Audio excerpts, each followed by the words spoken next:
ಸಂಕೀರ್ಣ ಭೌಗೋಳಿಕ ರಾಜಕೀಯ ಸವಾಲುಗಳ ಮೂಲಕ ಜಗತ್ತು ಸಾಗುತ್ತಿದ್ದು ಈ ಸನ್ನಿವೇಶದಲ್ಲಿ ಭಾರತ ಆಫ್ರಿಕಾ ಪಾಲುದಾರಿಕೆ ಅತ್ಯಂತ ಮಹತ್ವದ್ದಾಗಿದೆ ಎಂದು ವಿದೇಶಾಂಗ ಸಚಿವ ಡಾ ಎಸ್ ಜೈಶಂಕರ್ ಹೇಳಿದ್ದಾರೆ.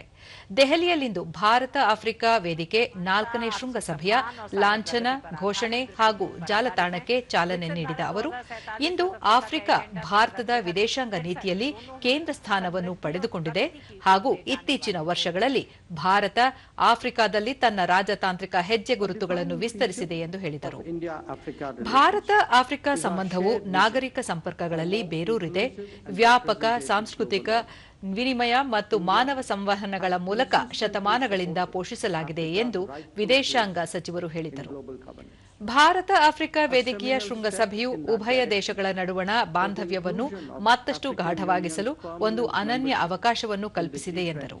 ಶೃಂಗಸಭೆ ನಮ್ಮ ಸಹಭಾಗಿತ್ವಕ್ಕೆ ಮುಂದಿನ ಹಂತವನ್ನು ರೂಪಿಸಲು ವೇದಿಕೆ ಕಲ್ಪಿಸಲಿದೆ. ಈ ವೇದಿಕೆ ಹೆಚ್ಚು ಮಹತ್ವಾಕಾಂಕ್ಷೆಯ ಎಲ್ಲರನ್ನೊಳಗೊಂಡ ಉಜ್ವಲ ಭವಿಷ್ಯವನ್ನು ಕೇಂದ್ರೀಕರಿಸಿದೆ ಎಂದು ವಿಶ್ಲೇಷಿಸಿದರು. ಭಾರತ ಆಫ್ರಿಕಾ ವೇದಿಕೆಯ 4ನೇ ಶೃಂಗಸಭೆ ಮುಂದಿನ ತಿಂಗಳು ದೆಹಲಿಯಲ್ಲಿ ನಡೆಯಲಿದ್ದು, ಆಫ್ರಿಕಾ ಒಕ್ಕೂಟದೊಂದಿಗಿನ ಪಾಲುದಾರಿಕೆ ಬಲಪಡಿಸುವ ಪ್ರಮುಖ ಸಭೆ ಇದಾಗಿದೆ. ಶೃಂಗಸಭೆ ಅಭಿವೃದ್ಧಿ ಉಪಕ್ರಮಗಳು, ಸಾಮರ್ಥ್ಯ ವೃದ್ಧಿ, ವ್ಯಾಪಾರ ಹಾಗೂ ರಕ್ಷಣೆಯ ಮೇಲೆ ಕೇಂದ್ರೀಕರಿಸುತ್ತದೆ ಎಂದು ಹೇಳಲಾಗಿದೆ.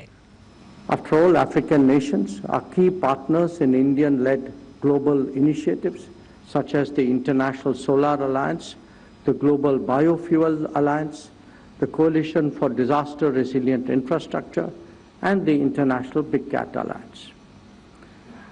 India has emerged as one of Africa's largest trading partners and bilateral investors.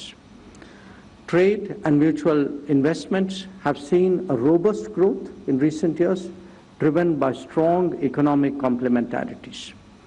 Our record in this regard speaks for itself. India has placed development cooperation and capacity building programs at the core of our partnership with Africa.